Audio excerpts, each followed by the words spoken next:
বিদেশের খেলোয়াড় ভার্সেস দেশি খেলোয়াড়, ওইভাবে তো বাংলাদেশ জিততে পারবে না, আমাদের সব একসাথে থাকতে হবে। সো ওইভাবে আমি চিন্তা করি না। বিদেশের খেলোয়াড় ভার্সেস দেশের খেলোয়াড়, এভাবে বাংলাদেশ জিততে পারবে না। আমাদের সবাইকে একসাথে হয়েই থাকতে হবে, আমি ওইভাবে চিন্তা করি না। ভারত ম্যাচের আগে এক প্রেস কনফারেন্সে বাংলাদেশের মিডফিল্ডার শামিত সৌম্য ঠিক এমন করেই বলছিলেন, জাতীয় দলে দেশি এবং অরিজিন প্লেয়ার বলতে কিছু থাকা উচিত নয়। আমরা ওইভাবে ভাবি না, দেশের হয়ে সবাইকে কাঁধে কাঁধ মিলিয়ে লড়াই করতে হবে। সমিত, হামজা, ফাহমিদুলরা আসার পর থেকে প্রায় শোনা যায় জাতীয় দলে দেশি এবং ন্যাচারালাইজড খেলোয়াড়দের মধ্যে নাকি খুব একটা মিল নেই কিংবা তৈরি হচ্ছে বিভেদ। তবে এই সমিতদের ভিন্নই ভাষা এতটাই মধুর যে মন কাড়বে যে কারো। তাদের কথা শুনলেই তো বুঝে ওঠা যায় কেন বাংলাদেশের হয়ে তারা খেলতে এসেছেন, কেন তারা এই বাংলাদেশকে আপন করে নিয়েছেন। কানাডার জাতীয় দলের হয়েও খেলেছেন সমিত সৌম্য, নিয়মিতই খেলছেন কানাডিয়ান লিগের কাভালরি এফসির হয়ে।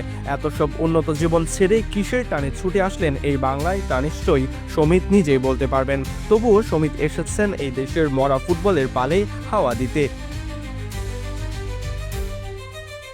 ঘরের মাঠে গত জুনে সিঙ্গাপুরের বিপক্ষে এশিয়ান কাপ বাছাইয়ের ম্যাচ দিয়ে লাল সবুজের জার্সি গায়ে অভিষেক হয়েছিল সমিতের। এরপর জাতীয় দলের হয়ে খেলেছেন 4টি ম্যাচ, তবে এখনও বাংলাদেশের হয়ে কোনো জয় দেখতে পাননি সমিত সৌম্য। আমি খুঁজতেছি, আমরা পুরো টিম খুঁজতেছে যে ওই ম্যাচটা উইন করতে, আর ওইটা থেকে কনফারেন্স পাইতে, আরও ওই মোমেন্টাম ইউজ করতে, আরও ম্যাচ জিততে ফিউচার। পরিবেশ তো কাজ করছে, তো বিশাল বড় রাইভালরি ম্যাচ। এবার সমিত মরিয়া সেই অধরা জয় পেতে। বলছেন, ঘরের মাঠে ভারতকে হারাতে বাংলাদেশ দলের প্রায় সবাই আত্মবিশ্বাসী, টিম স্পিরিট এখন রয়েছে দুর্দান্ত। আমরা ভারতকে হারাবো, তারা আমাদের সবচেয়ে বড় রাইভাল দল। ইন্ডিয়ার ম্যাচটা বলতে এটা বড় ম্যাচ, এটা আমাদের জিততে হবে। আর হোপফুলি আমাদের এই ম্যাচটা যদি জিতে, এই নেক্সট বছরের জন্য আমরা সেট আপ করতেছি যে বাংলাদেশ আরও ভালো করতে পারবে।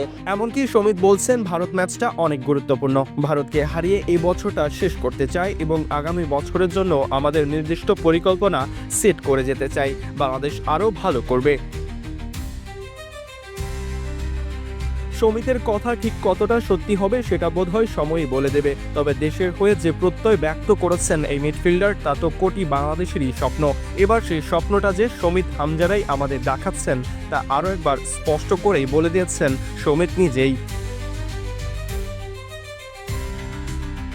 সরজয়ন, বি স্পোর্টস।